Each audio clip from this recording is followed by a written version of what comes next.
नमस्कार अभिनंदन, आप सभी का स्वागत है एग्जाम डिफेंस वॉरियर्स में। कल से हम आपके मॉक टेस्ट पेपर्स को सोल्व करेंगे। उससे पहले फटाफट से आज एक क्विक रिवीजन के फॉर्म में कुछ आपके जो इम्पॉर्टेंट शब्द जो कॉमनली लिखे जाते हैं आपके एफकैट एग्ज़ाम के पैटर्न के ऊपर, उसी तरह के क्वेश्चंस, उसी तरह के वर्ड्स को हम जल्दी से डिस्कस कर लेंगे। अगर आपको कोई भी प्रॉब्लम आ रही होगी तो आप उसको तुरंत बता सकते हैं। देरी ना करते हुए कुछ शब्द जो कि काफ़ी इंपॉर्टेंट रहते हैं आपके एफकैट एग्ज़ाम के पॉइंट ऑफ व्यू से, उसे देख लेते हैं। आपका पहला वर्ड है थॉमेटर्जी। थॉमेटर्जी का क्या अर्थ हो जाता है बच्चे? थॉमेटर्जी का अर्थ हो जाता है जादू। ठीक है, थॉमेटर्जी किससे एसोसिएटेड है? थॉमेटर्जी जादू से एसोसिएटेड है। थॉमेटर्जी जादू से एसोसिएटेड है। थॉमेटर्जी का अर्थ होता है जब आप मिरेकल्स परफॉर्म करते हैं, मैजिक परफॉर्म करते हैं, तो उसके लिए हम थॉमेटर्जी शब्द का प्रयोग करते हैं। ठीक है, तो थॉमेटर्जी का क्या अर्थ हो जाता है बच्चे? थॉमेटर्जी का अर्थ हो जाता है आपके जादू से एसोसिएटेड। ठीक है, मिरेकल से एसोसिएटेड, जादू से एसोसिएटेड, उसके लिए हम थॉमेटर्जी शब्द का प्रयोग करते हैं। ठीक है, थॉमेटर्जी से एसोसिएटेड आपके कुछ शब्द जो आपको याद रखने हैं, क्योंकि देखिए नेक्रोमेंसी जो एक शब्द है जहाँ पर आप डेड लोगों से डील करते हैं, ये आपके एफकैट एग्जाम में पूछा जा चुका है पहले। ठीक है, तो थॉमेटर्जी के इम्पॉर्टेंट समानार्थी शब्द हो जाते हैं सॉर्सरी। सॉर्सरी सॉर्सरी का अर्थ होता है जादू टोना करना। ठीक है, वूडोइज्म, वूडोइज्म भी यूज़ किया जाता है, या फिर विजर्डी, विजर्डी या विचरी का प्रयोग किया जाता है। तो थॉमेटर्जी के ये जो समानार्थी शब्द हैं ये आपने ध्यान रखने हैं। थॉमेटर्जी के ये जो समानार्थी शब्द हैं जैसे कि बिविचरी, इंचैंटमेंट, आपका नेक्रोमेंसी, सॉर्सरी, वूडोइज्म, ये सारे के सारे आपके इंपॉर्टेंट शब्द हो जाते हैं। ठीक है, तो ये आपने याद रखना है। थॉमेटर्जी का क्या अर्थ हो जाता है? थॉमेटर्जी का अर्थ हो जाता है नेक्रोमेंसी, आपका सॉर्सरी, आपका वूडोइज्म, आपका विचरी, ये सारे के सारे आपके थॉमेटर्जी से एसोसिएटेड सिमिलर वर्ड्स हैं। ठीक है, ये सारे के सारे आपके थॉमेटर्जी से एसोसिएटेड सिमिलर वर्ड्स हैं, तो इसका आपने खासा ख्याल रखना है। थॉमेटर्जी का अर्थ हो जाता है नेक्रोमेंसी, सॉर्सरी या वूडोइज्म। ठीक है, the serial Wizards of Waverly Place deals with thaumaturgy. Thaumaturgy जादू से डील करता है, जादू टोने से डील करता है। तो थॉमेटर्जी का अर्थ हो जाता है आपका जादू टोना, जादू टोनों से एसोसिएटेड आपका थॉमेटर्जी रहता है। ठीक है, ये ध्यान रखिएगा। फिर आपका आता है ईटियोलॉजी। फिर आपका एक जो शब्द आता है वो क्या है बच्चे? फिर आपका जो एक शब्द आता है वो है ईटियोलॉजी। ईटियोलॉजी का क्या अर्थ होता है?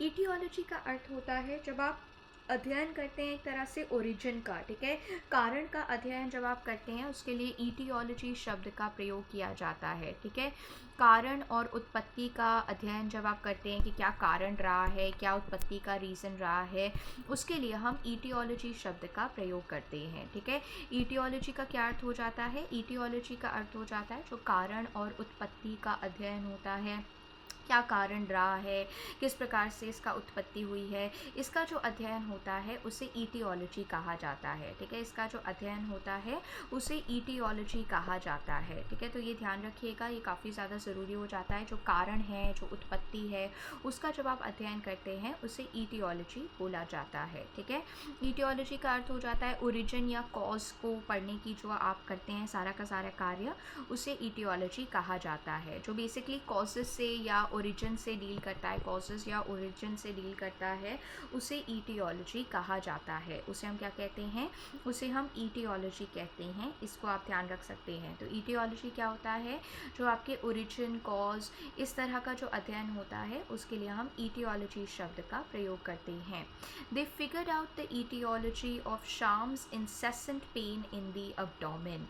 दे फिगर्ड आउट द ईटियोलॉजी, उनको पता चल गया ओरिजिन क्या था। ओरिजिन क्या है? ईटियोलॉजी क्या है? इंसेसेंट यानी कि लगातार, इंसेसेंट यानी कि लगातार pain in the abdomen.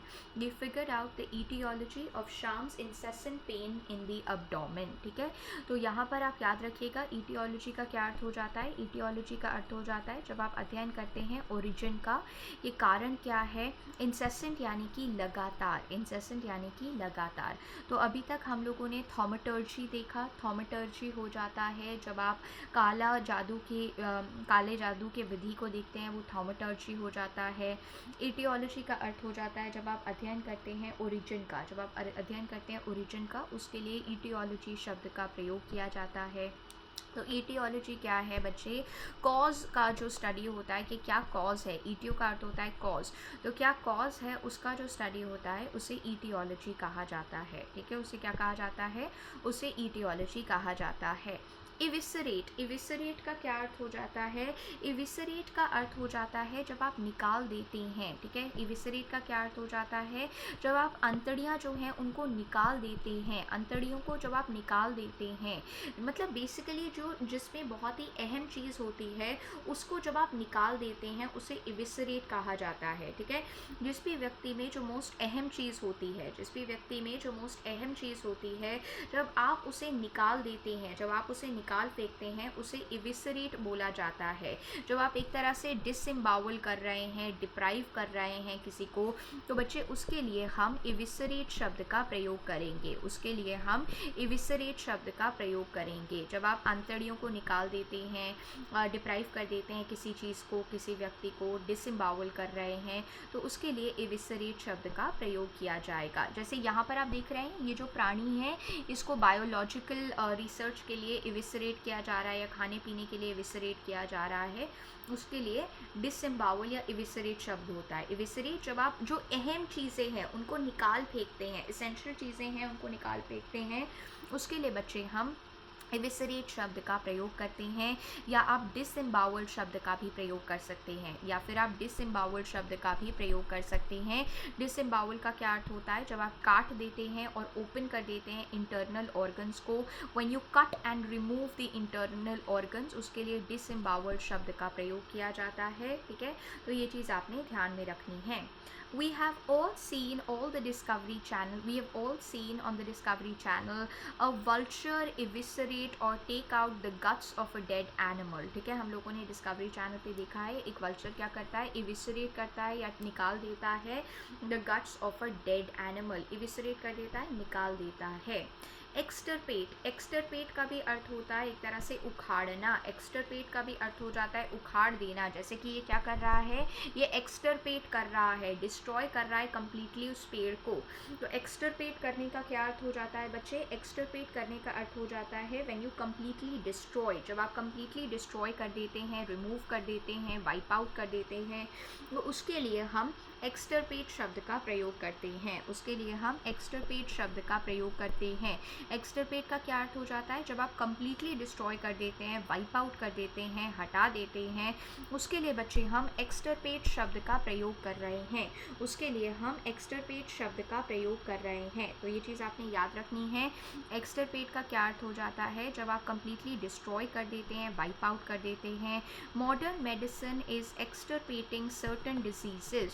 Modern medicine is extirpating certain diseases. Extirpate करना यानी कि हटा देना, कम्प्लीटली विनाश कर देना, या फिर आप एक और इसके लिए शब्द याद रख सकते हैं रिलिंक्विश, या फिर आप एक और शब्द इसके लिए याद रख सकते हैं रिलिंक्विश।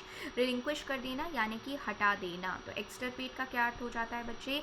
एक्सटरपेट का अर्थ हो जाता है हटा देना। जब आप डिस्ट्रॉय कर देते हैं, कट कर देते हैं, रूट आउट कर देते हैं, उसके लिए बच्चे हम एक्सटरपेट शब्द का प्रयोग करते हैं। ठीक है, उसके लिए हम क्या करेंगे?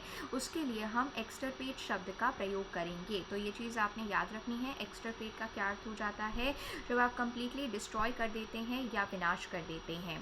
फैक्टिशियस, फैक्टिशियस का क्या अर्थ होता है? फैक्टिशियस का अर्थ होता है नकली। कोई भी चीज़ जो नकली है, कोई भी चीज़ जो फैक्टिशियस है यानी कि नकली है, यानी कि जाली है, यानी कि गलत है, उसके लिए हम फैक्टिशियस शब्द का प्रयोग करते हैं। आर्टिफिशियली क्रिएटेड है, फैब्रिकेटेड है, कोई भी चीज़ जो फैब्रिकेटेड होगी ना बच्चे, उसके लिए हम क्या करेंगे? उसके लिए हम फैक्टिशियस शब्द का प्रयोग करेंगे।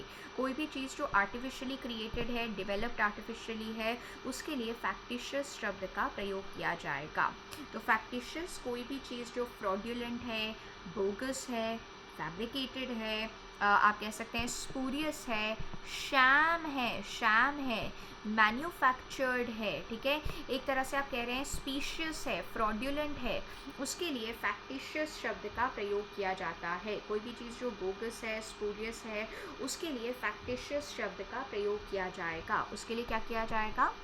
उसके लिए फैक्टिशियस शब्द का प्रयोग किया जाएगा। तो फैक्टिशियस का क्या अर्थ हो जाता है, कोई भी चीज़ जो बोगस है, फेक है, फैब्रिकेटेड है, तो उसके लिए फैक्टिशियस शब्द का प्रयोग किया जाएगा। According to experts the statue is a factitious marble, fake marble का है, डूबियस मार्बल का है। तो ये आपने याद रखना है, एक्सपर्ट्स के अनुसार जो मार्बल है वो कैसा है बच्चे, वो मार्बल जो है वो फैक्टिशियस मार्बल है, फेक मार्बल है। अब आपको फटाफट से मैं 30 सेकेंड्स दे रही हूँ, जल्दी से ये क्विज को सॉल्व करके बताइए। यहाँ पर आपके शब्द हैं और यहाँ पर आपके अर्थ हैं, ठीक है। आपको इसको सॉल्व करना है कि क्या आपको लगता है क्या सही जवाब हो जाएगा। जल्दी से बताइए, फटाफट से बताइए, आपके पास 30 सेकेंड्स हैं इस क्वेश्चन को सॉल्व करने के लिए। आपको एक साइड पे वर्ड लिखा हुआ है और दूसरे साइड पे आपको उसका अर्थ लिखा हुआ है। आपने यहाँ पर सही जवाब बताना है, ठीक है। तो ये चीज़ आपने ध्यान में रखनी है, इसको अच्छी तरह से ध्यान में रखते हुए बताइएगा कि क्या सही जवाब हो जाएगा, ठीक है। ये आपका वर्ड है, ये आपका मीनिंग है, आपको सही जवाब बताना है। एंग्विश यानी कि आप गुस्सा हैं, ठीक है। एंग्विश का क्या अर्थ हो जाता है, यानी कि एक तरह से आप बहुत ज़्यादा गुस्सा हैं, अनोइड हैं। प्रीकर्सर उससे पहले आने वाला, एक तरह का फोर रनर, एक तरह का फोर रनर। एनहाइलिएट एक्सटरपेट करना, बिल्कुल नाश कर देना, विनाश कर देना, जब आप किसी का विनाश कर देते हैं, डिस्ट्रॉय कर देते हैं।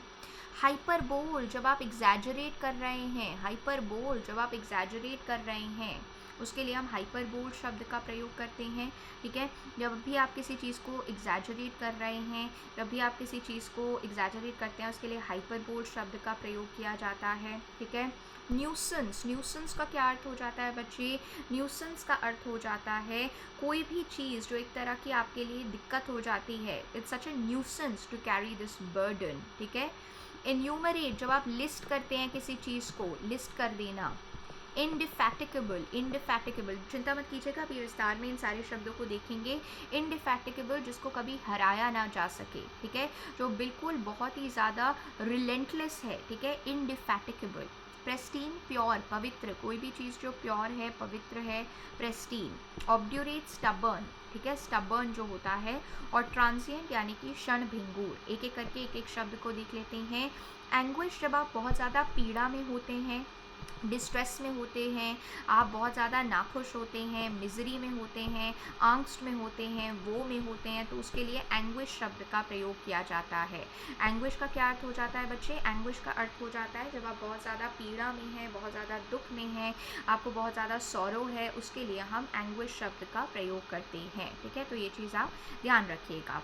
प्रीकर्सर का अर्थ हो जाता है कोई भी चीज़ जो आगामी है, पहले आ चुकी है, एक तरह की एंटीसीडेंट है, या आप कह सकते हैं ट्रेल ब्लेजर है, ट्रेल ब्लेजर है, एंसेस्टर है, पूर्वज है, उसके लिए प्रीकर्सर शब्द का प्रयोग किया जाता है, ठीक है। उसके लिए प्रीकर्सर शब्द का प्रयोग किया जाएगा, एक तरह का पूर्वज है, प्रीकर्सर है। तो ये आपने याद रखना है, प्रीकर्सर क्या हो जाता है, प्रीकर्सर हो जाता है आपका पूर्वज हो गया, एंटीसीडेंट हो गया, ट्रेल ब्लेजर हो गया, एंसेस्टर हो गया, उसके लिए आप प्रीकर्सर शब्द का प्रयोग करते हैं। एनहाइलिएट यानी कि नष्ट कर देना, जब आप किसी चीज़ को डिस्ट्रॉय कर देते हैं, पूरी तरह से नष्ट कर देते हैं, उसके लिए एनहाइलिएट शब्द का प्रयोग किया जाता है। हाइपरबोल, जब आप ज़्यादा बोल रहे हैं, ठीक है, एग्जैजरेट कर रहे हैं, अरे मैं तो प्रधानमंत्री को जानता हूँ, मेरी तो रोज़ बात चीफ मिनिस्टर से होती रहती है, तो आप क्या कर रहे हैं बच्चे, आप हाइपरबोल में इंगेज कर रहे हैं, एग्जैजरेशन में इंगेज कर रहे हैं, इस चीज़ का आप खासा ख्याल रख सकते हैं। न्यूसेंस यानी कि बाधा, एक तरह की अनॉयंस, ठीक है, this is such a nuisance, ये कितनी न्यूसेंस हो गई है, अनॉय करती रहती है आपको, बार बार एक तरह की बाधा बन रही है आपके बीच में, तो उसके लिए आप क्या करते हैं, उसके लिए आप न्यूसेंस शब्द का प्रयोग करते हैं। एन्यूमरेट करना, एक एक करके बताना, एक एक करके बताना, जब आप लिस्ट करते हैं, एक एक करके बताते हैं, उसके लिए हम एन्यूमरेट शब्द का प्रयोग करते हैं। तो एक एक करके बताना, जब आप एक एक करके लिस्ट करते हैं, एक एक करके आप लिस्ट डाउन करते हैं चीज़ों को, तो उसके लिए हम क्या करते हैं, उसके लिए हम एन्यूमरेट शब्द का प्रयोग करते हैं, ठीक है। लिस्ट करना, एक एक करके बताना। जो भी व्यक्ति अथक होता है, कभी थकता नहीं है, इनडिफैटिकेबल, इनडिफैटिकेबल अथक है, अथक यानी कि थकता नहीं है, ऐसे व्यक्ति के लिए हम इनडिफैटिकेबल शब्द का प्रयोग करते हैं, यानी कि टायरलेस है, उसको कभी भी थकावट महसूस नहीं होती है, तो जो अथक व्यक्ति है, टायरलेस व्यक्ति है, उसके लिए इनडिफैटिकेबल इंडिफैटिकेबल शब्द का प्रयोग किया जाता है। ठीक है, अथक व्यक्ति है, इंडिफैटिकेबल है, टायरलेस है, इसका आप ध्यान रखिएगा।